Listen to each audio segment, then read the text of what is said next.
Torque screwdriver.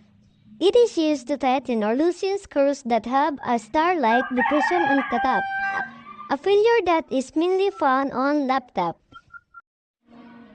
Flathead screwdriver.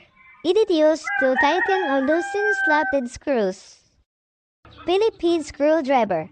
It is used to tighten or loosen screws-headed screws. Needle nose plier. It is used to hold small parts and wires. Wire stripper.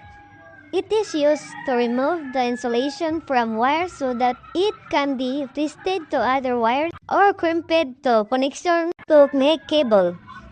Hex screwdriver. It is used to tighten or loosen nuts, sometimes called a nuts driver. Tweezers.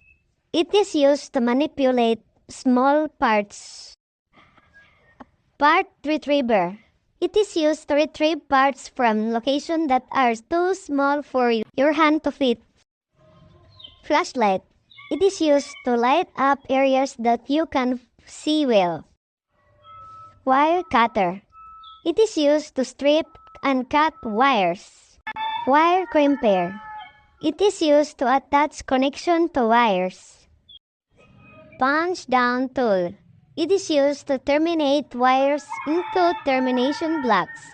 Some cable connectors must be connected to cables using a punch down tools.